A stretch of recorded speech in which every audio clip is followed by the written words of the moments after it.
I cried during Bill's video, so this ought to be good as I look out at this room and see so many people who mean so much to me. First, I want to thank Bill.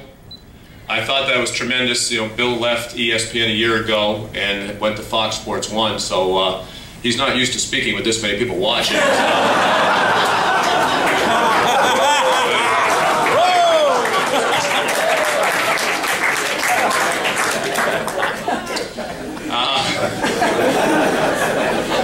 You know, it's just hearing Bill speak, you know, and some of the things that he mentioned, the kid from Duke with the no middle finger, and, you know, Carter's story, it just jogged so many memories of things that I wish I had time to tell. But that is one of the times that ESPN called the truck and said, you know, could you ask those guys to just, you know, back off the humor a little bit. Usually it was all the alcohol jokes that Jay one time said they ran a stagger double, and I said, well, I'd ask you to explain what a stagger double is, but Bill is our expert on staggering. We were promoting a Duke, North Carolina game, and the bottom of the card said it may be subject to blackouts in ACC markets, just like Bill Raftery.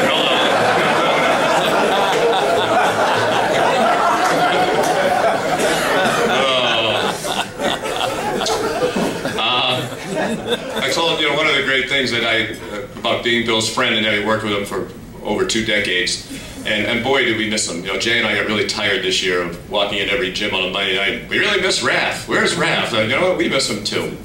It really isn't the same without you. Those big Mondays were awfully special for all of us for those 12 years. But, you know, I could write a book just about my experience with Bill, and I really could. And the guys in my golf group today heard some stories, you know, about, I was thinking as the hors d'oeuvres were coming around tonight. We were at a restaurant one time, Bill ordered an hors d'oeuvre, it was a little meatball thing or something, and it was this ginormous plate, it had 2 tiny little balls of nothing on it, and the waiter puts it down in front of Bill, and Bill looks at it and says, "What'd you do, trip?"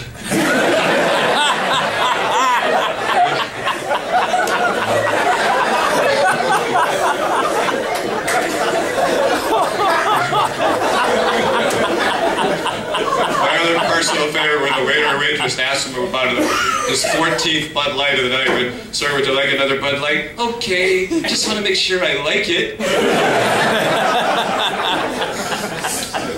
I think the story pertains to broadcasting that talks about Bill's heart and his judgment and what it's like when people ask me, what were all those years with Bill like? We used to do a game on CBS on a Saturday. He and I both worked for both CBS and ESPN back in the day. And we'd do a game on Saturday, and we'd do the big Monday on Monday. This was before Jay joined us. So we had done a CBS game somewhere on a Saturday, I think in an SEC town. We had a Boston College game on Monday night. BC was very good in those years. They had Howard Isley, Malcolm Huckabee, and Billy Curley, and they went to the Elite Eight. And their parents sat right behind the table where we sat. We did a bunch of BC games. We got to know the parents, who they were. So the 2 days before, when we were off doing a game, Vern and Al McGuire did a BC game, and they mentioned during the broadcast, mistakenly, Brian Caver, who played for Seton Hall, his dad had just passed away, and Brian had a wristband on that his dad's initials, but during the game, Al got confused, and Malcolm Huckabee for Boston College is dribbling up the court, and Al said, "Malcolm has a wristband on, as you can notice, and he has his dad's initials on that wristband because his dad was recently killed." And so when we saw Mr. Huckabee, "How you doing, Mr. Huckabee?" "Well, not that good." We had no idea what happened. "So why?" He said, "Well, could you please mention on the air tonight if there's a chance that I have not passed?" And so it was our request. "What do you tell us?" So they told us the story. So I said to Bill, "You know, how do you want to handle this?" Bill said, "Don't do it. Don't tell the story. Al's our friend. As you know, he's the most wonderful guy. He'll feel terrible about this. He's very sensitive. I don't want to hurt him, embarrass him." I said, "We don't have to mention Al by name." He said, "No, don't do it. Really, it's just uncomfortable. We don't want to hurt Al. It's the last thing either one of us want to do." I said, "Okay, but I don't agree with this. I mean, the guy's getting, you know, funeral baskets, and, you know, his wife's taking calls from all over the country." But anyway, so it's Georgetown, BC. They throw the ball up, they win the tip. Bill says, "Hoyas, man, Malcolm Huckabee has the ball for Boston College. His father's here tonight, and boy, does he look terrific."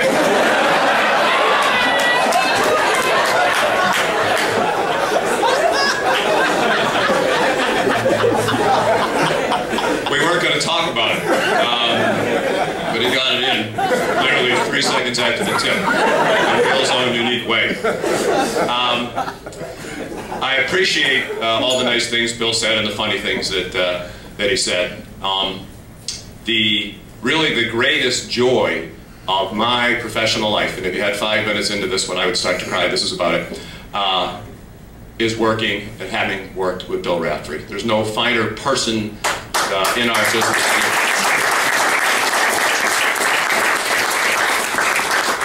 Of course I said that at Billis's thing a couple weeks ago too. It always gets an applause line. But Jimmy O'Connell from the Associated Press was writing an article about Bill at the Big East tournament a couple of years ago. He said, can I get a quote or two about Bill? I said, the only thing you need to know is if you don't like Bill Raftery, there's something wrong with you.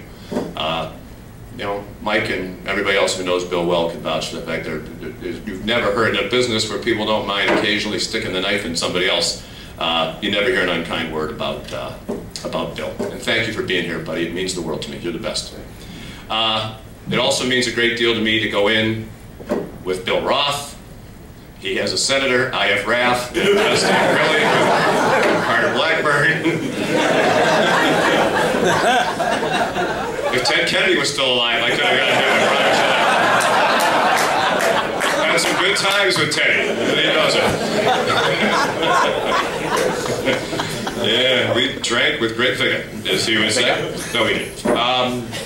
But Bill has been a dear friend for the 30 years that we've known each other. When I got the call that I was going in, and they told me Bill was going at the same time, to me it just could not have been more perfect. Tony Caridi's story on the video jogged my memory about the business card dossier thing. And Tony was nice enough to say, you know, Tony was my roommate. We went back that night and we're like, who the is that guy with the dossier and the resume and the 25-point plan to improve the station on his 3rd day on campus? And you know, I learned very quickly, he's probably, as a guy who's been on campus for a week, the most talented broadcaster in our group at the station.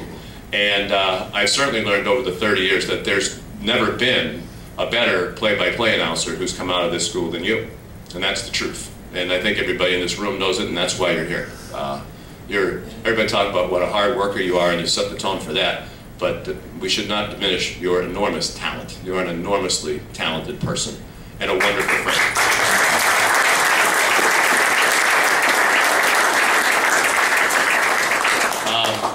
You were a mentor to these people. Apparently you didn't get to Corey about brevity. I wasn't, although that did set a nice tone for the evening, I think. Paul mentioned going to Coach Mac's luncheons. One of my great thrills when I was here, I wish Coach could be here today, was I worked for 3.5 years for Coach, and a lot of you have gotten to know Coach. And one of the funniest experiences of the 4 years, I used to go over as his work study student to the luncheon with him. And one year we were 0-3 or 0-4, and somebody asked about the mood of the team at the luncheon. He said, well, it's like I said to Sandra last night. I said, honey, football is a lot like sex. And, well, you know, Coach was just at Mass with the rosary beads out, you know, half an hour ago. I said, honey, football is a lot like sex. When it's good, it's great. And when it's bad, it's still better than just about everything else. Learned a lot from Coach. I want to thank Mike Tariba. Where did Mike go? Right here. Mikey, there you go. Still at the bar. God bless you. We'll be there shortly. I just want to echo, there's a reason your picture's up there. I think there's the reason, you know, Bill said what he said. Not only are you, in my opinion, the greatest all-around broadcaster who ever came out of this school, but there couldn't be a better representative. The way you carry yourself around the world, the way you interact in the community, the love you have for this school. We all take great pride in your success, not only because of your talent, but because of the tremendous human being that you are. Thanks for being such a wonderful friend.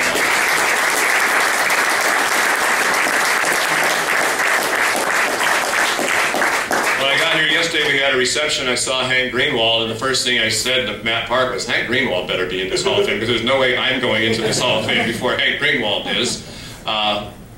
One of the all-time great baseball broadcasters, period, but particularly best known for his work in baseball.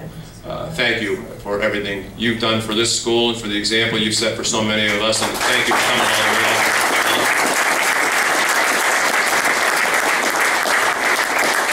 I want to thank Joe Lee and Mary, Chris Bolton, what a putter he was in our tournament today, even though we didn't win with every putt that we made.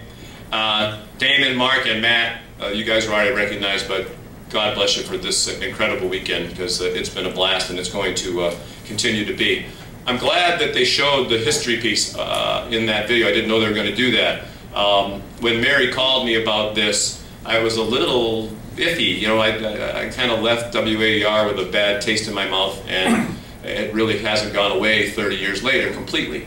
I am glad to see that there are still so many of you who are benefiting from the experience there. When I was here, and for 30-odd years before that, the students ran the entire thing. You know, it was student staff, funded, managed, and as a few people said in the video, you know, the chancellor didn't like some of it, and I don't blame him. When I was doing the Chiefs games with Steve Grilly and with other students from time to time too, whoever had the music shift after the game had to engineer the game. You remember this, Dave Goldberg.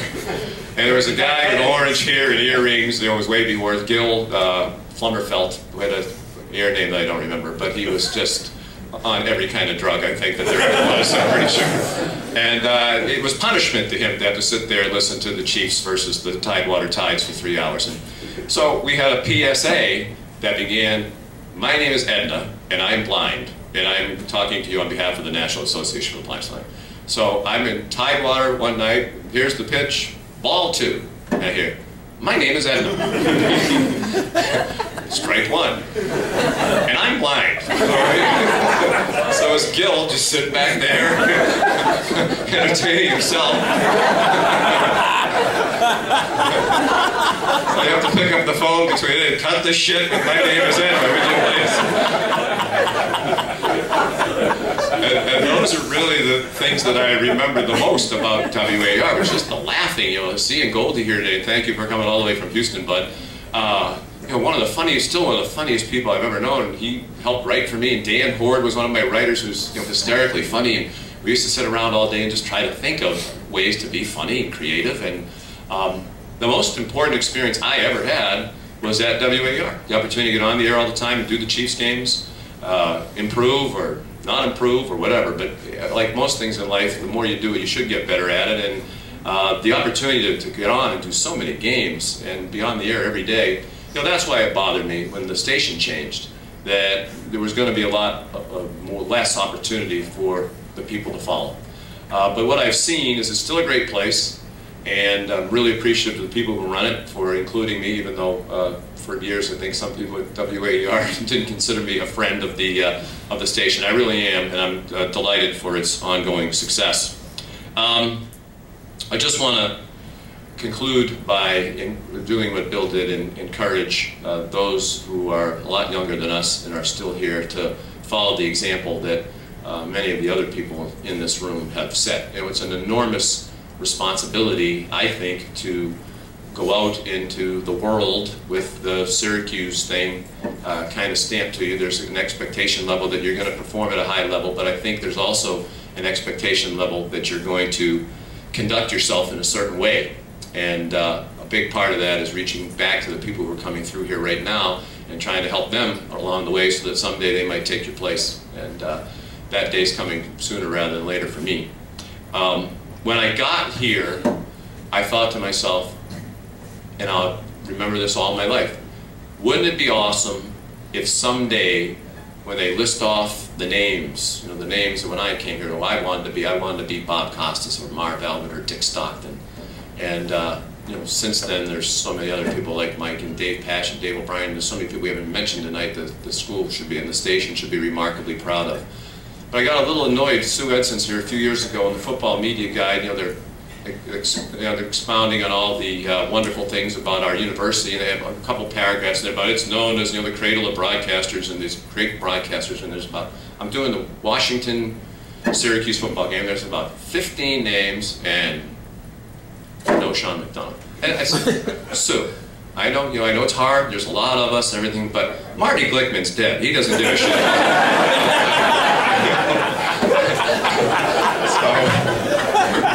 So I got in the book after that. And Sue, thank you for being here. We love you and appreciate the many kindnesses.